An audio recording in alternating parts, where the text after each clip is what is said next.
अरे नारी की बोली गोली सी भोले भाई लगे बनाए।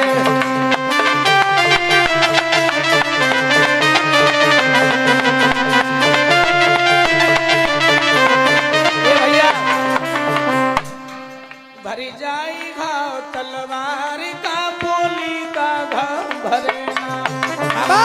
भरी जाई घाव तलवार का बोली का घाव भरे।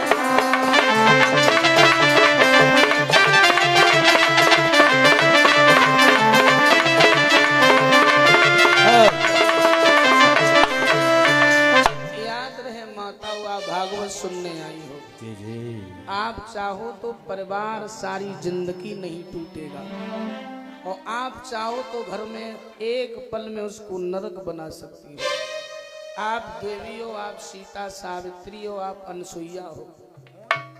भाई भाई को कभी अलग मत करना माता। मैं कोई उपदेश नहीं दे रहा हूँ तुम्हें, इतना बड़ा नहीं हूँ जो उपदेश दूं, केवल बता रहा हूँ, समझा रहा हूँ कि भाई भाई को कभी अलग मत करना, और किसी भी लड़के को उसके माँ बाप से माता को कभी दूर मत करना।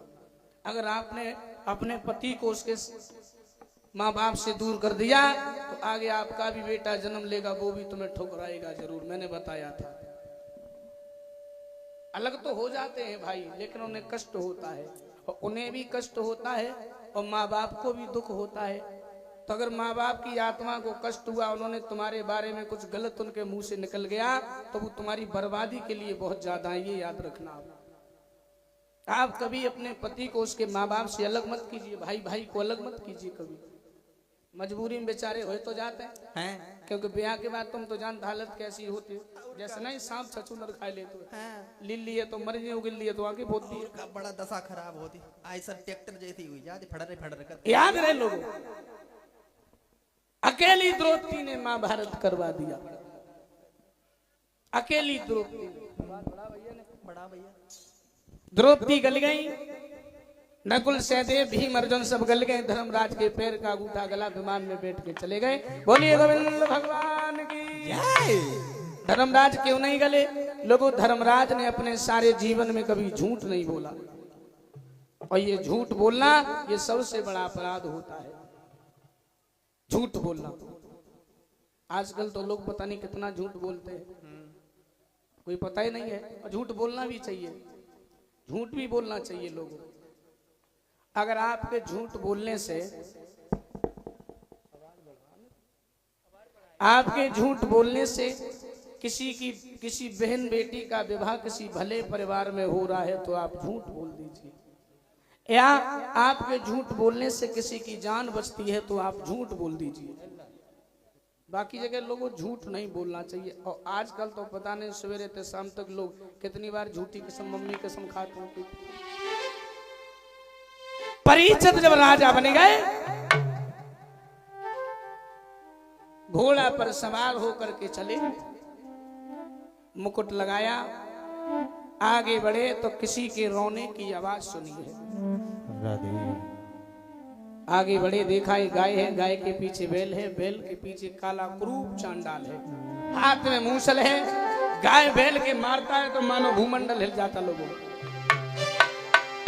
कि उनके पीछे काला कुरूप एक चांडाल भागता आता है, और उसका मूसल पड़ता है तब भूमंडल हिल जाता है।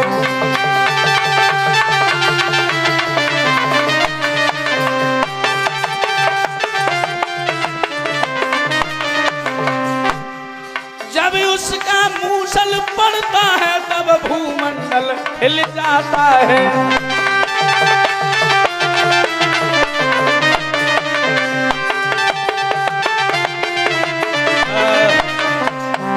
याद रहे, उसका मूसल पड़ता है तो भूमंडल हिल जाता है। गाय रो रही है, रो रही है, कह रही है कोई है नहीं, कोई है नहीं धर्म की रक्षा करने वाला जो मुझे बचाए। रो रही है कि कौन है तो आज मेरी लाज बचाने आए। कोई है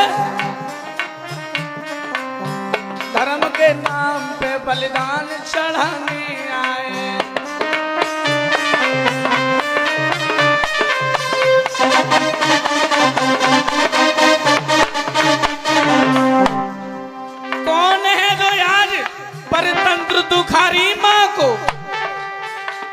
परतंत्र दुखारी माँ को बेड़ियां काट के आजाद कराने आए।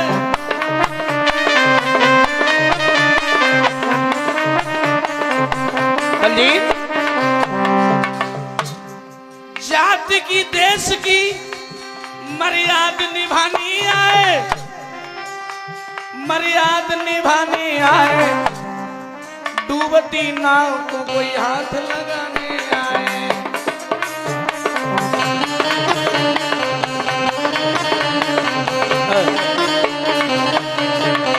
कोई है जो आकर के मुझे बचाए? कौन है जो आज परतंत्र दुखारी माँ को और बेड़ियां काट के आजाद कराने आए? जात की देश की मर्यादा निभाने आए और डूबती नाव को कोई हाथ लगाने आए।